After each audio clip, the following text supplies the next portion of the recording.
Dinas Pekerjaan Umum dan Penataan Ruang PUPR Kota Lubuk Linggau menyelenggarakan kegiatan paparan laporan antara konsultasi publik ke-1 pada penyusunan rencana detail tata ruang wilayah perencanaan utara dan selatan Kota Lubuk Linggau. Kegiatan ini bertepatan di Hotel Lubuk Linggau dan dibuka langsung oleh Wakil Wali Kota Lubuk Linggau Haji Rustam Effendi.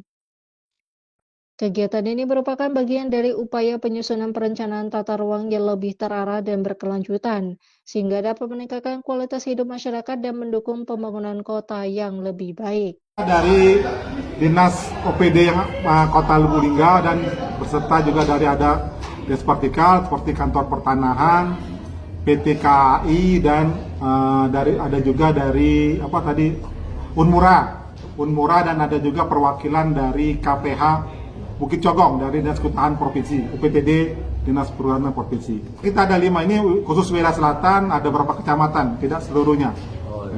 Sesuai amanah Undang-Undang Nomor 6 Tahun 2002 tentang penetapan peraturan pemerintah pengganti Undang-Undang Nomor 11 Tahun 2020 tentang Cipta Kerja, mengamanatkan kemudahan perizinan. Untuk itu, pemerintah Kota Lubuk Linggau perlu menyusun RDTR yang dimana merupakan penjabaran dari rencana umum tata ruang wilayah Kota Lubuk Linggau.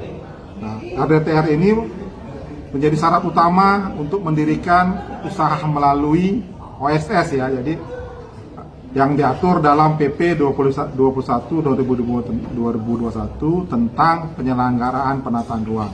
Jadi ini diwajibkan kita ini punya RDTR. Jadi setiap melaksanakan perizinan tidak lagi bertatap muka, cukup mereka membuka di sistem OSS, nanti mereka bisa memilih di mana yang boleh bentukkan untuk berusaha, yang mana diizinkan dan mana tidak. Itu manfaatnya. Jadi pemahaman penyusunan DTR untuk mempermudah perizinan. Jadi masyarakat silakan nanti membuka di sistem OSS single online single submission. Jadi keluar dia apa dia boleh berizin di apa-apa yang ada potensi perizinan usaha yang ada di Kota Lubuk Linggau. Itu saja dulu ya mungkin.